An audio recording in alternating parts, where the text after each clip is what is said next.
ഒമാനിൽ വ്യാവസായിക മേഖലയിൽ പ്രവർത്തിക്കുന്ന എല്ലാ ജീവനക്കാർക്കും പ്രൊഫഷണൽ അക്രഡിറ്റേഷൻ നിർബന്ധമാക്കി. തൊഴിലാളികളുടെ യോഗ്യതയും കഴിവും സ്ഥിരീകരിക്കുന്നതിന്റെ ഭാഗമായിട്ടാണ് ഈ നടപടി. തൊഴിൽ നിലവാരം മെച്ചപ്പെടുത്താൻ തീരുമാനം സഹായിക്കുമെന്ന് ഒമാൻ തൊഴിൽ മന്ത്രാലയം വ്യക്തമാക്കി. ഒമാനിലെ വ്യവസായ മേഖലകളിൽ വിവിധ തസ്തികകളിൽ ജോലി ചെയ്യുന്ന ജീവനക്കാർക്കാണ് പ്രൊഫഷണൽ അക്രഡിറ്റേഷൻ നിർബന്ധമാക്കിയത്.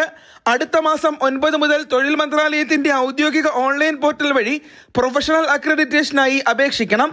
മെയ് 1 മുതൽ നിയമം കർശനമായി നടപ്പാക്കുമെന്ന് തൊഴിൽ മന്ത്രാലയം അറിയിച്ചു. നിശ്ചിത തീയതിക്ക് ശേഷം പ്രൊഫഷണൽ ലൈസൻസോ അക്രഡിറ്റേഷനോ ഇല്ലാത്തവർക്ക് വർക്ക് പെർമിറ്റ് അനുവദിക്കില്ല. ഇത്തരക്കാർക്ക് നിലവിലുള്ള പെർമിറ്റുകൾ പുതുക്കി നൽകില്ലെന്നും മന്ത്രാലയം വ്യക്തമാക്കി. Factory manager, operation manager, maintenance manager, കെമിസ്റ്റുകൾ, വിവിധ സാങ്കേതിക വിദഗ്ധർ തുടങ്ങിയ തസ്തികകളിൽ പ്രവർത്തിക്കുന്നവർക്ക് പ്രൊഫഷണൽ ക്ലാസിഫിക്കേഷൻ സർട്ടിഫിക്കറ്റ് നിർബന്ധമായിരിക്കും.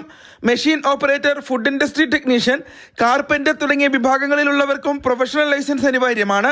മന്ത്രാലയത്തിന്റെ ഔദ്യോഗിക വെബ്സൈറ്റ് വഴി അക്രഡിറ്റേഷൻ നടപടികൾ വേഗത്തിൽ പൂർത്തിയാക്കണമെന്ന് വ്യാവസായിക സ്ഥാപനങ്ങൾക്കും ജീവനക്കാർക്കും തൊഴിൽ മന്ത്രാലയം നിർദ്ദേശം നൽകി.